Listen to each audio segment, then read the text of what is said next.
In this video, I wanted to show you a few reasons why I wished I'd have bought this wheeled mechanics rolling chair before I bought this wheeled mechanic rolling chair. Insanely cool cars, tool reviews, and auto repair videos. One of the most obvious things first is I'm like 200 pounds.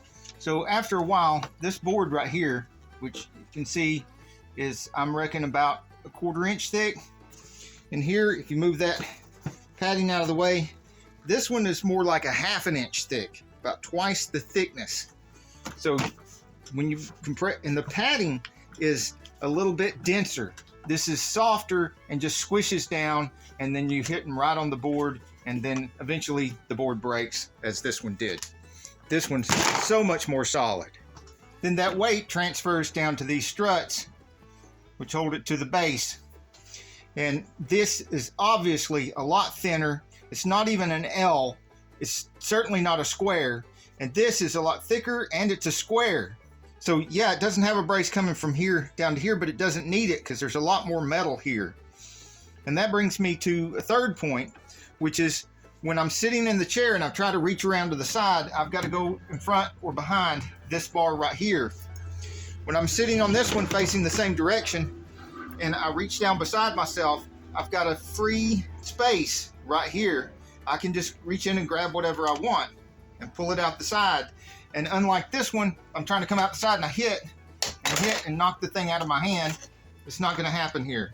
Sometimes you're doing a 4-wheel brake job or something and you're racing from the front to the back of the car and you get hit a little rock or something. You've got these small wheels here and almost tip over. This one, however, you go from the front to back. You can twirl around, spin along all you want to. It's got bigger wheels. If it hits a little tiny piece of something, like somebody's been cutting off the wire ties, chances are this isn't going to stop and tip over. See the difference in the diameter of the wheels? So there's one last thing about these that I didn't mention about, and that is the plastic tray. And that's because this basically got the same plastic tray between the two of them. Now this one's broken, not because there's something wrong with it. It is weak, but it's because I turned and I stepped right on it and broke it. This one could happen to the same thing could happen to this one because there's nothing here, just like there's nothing here to support the back edge of this tray. So in a future video, when I'm playing with my new welder and I'm showing you my new welder, I'm gonna take a piece of angle iron.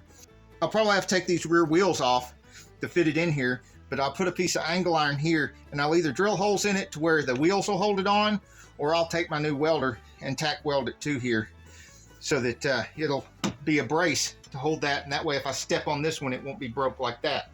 Other than that, it is the way it came, and it's vastly superior to the one I had. And that one lasted a few years. So imagine this is probably going to be the last wheelie chair I buy.